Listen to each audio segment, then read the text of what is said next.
I had an idea for a movie, but it's really simple. It takes place near the end of World War II in West Germany, out in the woods. And a soldier, an American soldier, with a sniper rifle and a hand crank radio is assigned to go meet with a Russian operative in this burned out valley, which was bombed very, very severely, and most of it burned to the ground. And as far as they know, there are only three people in this valley: the Russian, who is coming to meet him to give him valuable information about uh, basically how to end World War II, basically pathways through the final Nazi defenses; the American, who's there to get that information; and a Nazi who has been sent to kill the Russian. The Nazi is this notorious assassin who can disguise himself and look like anybody and is terrifying, and we hear all this talk about him, but our American basically just has a sniper rifle and he has a fucking hand crank radio. So he sees down in the valley, the beginning of the movie, this guy walking around in the fire.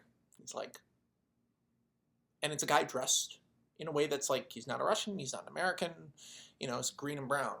Very hard to tell. He goes, oh, shit. Okay. So that's probably the Nazi. Or maybe it's the Russian. No, maybe it's the Nazi. Maybe it's the Russian. So he calls in, and the bulk of the first part of the movie is that he gets the impression someone is stalking him in the woods, but there is a guy he can see way down there. And the Russian agent who's supposed to meet him also doesn't know what the American looks like.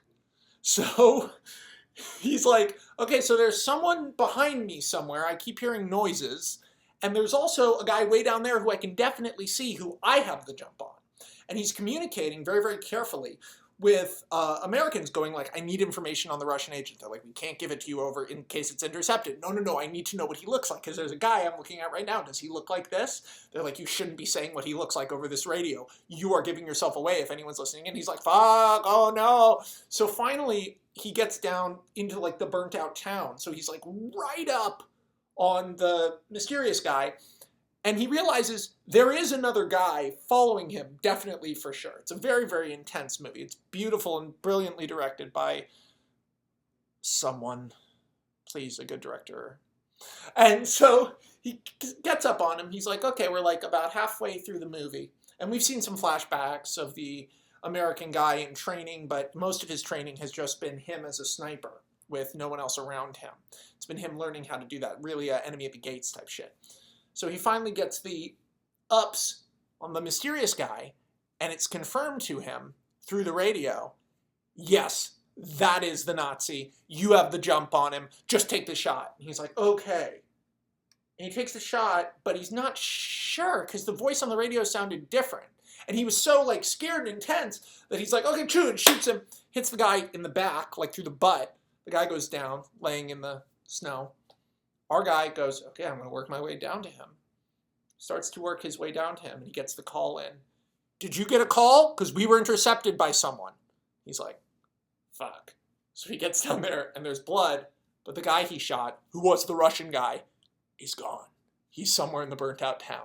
So now the American guy is like, and is like, hey, Russian guy, I'm sorry I shot you, man. Like, I didn't mean to do that. I didn't mean to do that to you. I'm sorry. I just need the information. And he's like, oh no. And the Russian guy is now injured, but stalking him and believes he's the Nazi. And of course, the Nazi was the guy who was secretly stalking him the whole time. And that's the movie. And I don't really know how it ends. Maybe you can tell me.